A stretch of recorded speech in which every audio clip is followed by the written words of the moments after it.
প্রকৃতির মধ্যে থাকতে কে না ভালোবাসে, তার মধ্যে আমিও একজন। সেই প্রকৃতি দেখলেই পাগলামি করি, মানে এই যে পড়েই যাচ্ছিলাম, মানে দেখতে দেখতে হাঁ করে তাকিয়ে আছি আর ওখানে একটা হোঁচট খেলাম। যাকে এখন আমি এসছি রাঁচির লোদা ফলস দেখতে। আর এই লোদা ফলসে গিয়ে ওই ঝর্নার জলটা যে পড়ছে, ওই ঝর্নার জলে যে আমি পৌঁছাতে পারবো সেটা আমি ভাবতেই পারিনি। আর সব সময় আমি বেরোলেই আমাকে বাড়ির থেকে সবসময় সাবধান করে যে তুমি কিন্তু বেশি দূর যাবে না। ছেলে বলে মা তুমি কিন্তু সাবধানে চলো। এত বাধ্যবাধকতার মধ্যে চলা যায়? দেখো এই ঝর্নার জল দেখে আমি পুরো পাগল হয়ে গেছি।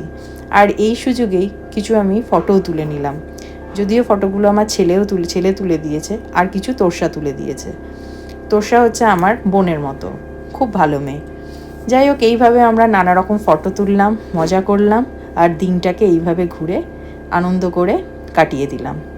ভিডিওগুলি যদি তোমাদের ভালো লাগে তাহলে লাইক করো, কমেন্ট করো, কিন্তু তাহলে তো বুঝতে পারবো কেমন লাগছে, ভালো লাগছে না খারাপ লাগছে। যেরামই লাগছে, যাই লাগছে, খারাপ লাগলেও কমেন্ট করো, আর ভালো লাগলে তো করবেই। আমি আশায় থাকলাম তোমাদের কমেন্টের। আর যদি আরও ভিডিও দেখতে চাও তাহলে সাবস্ক্রাইব করে দিও, যাতে ভিডিওর নোটিফিকেশান তোমাদের কাছে পৌঁছে যায়। তাহলে এখনকার জন্য টাটা।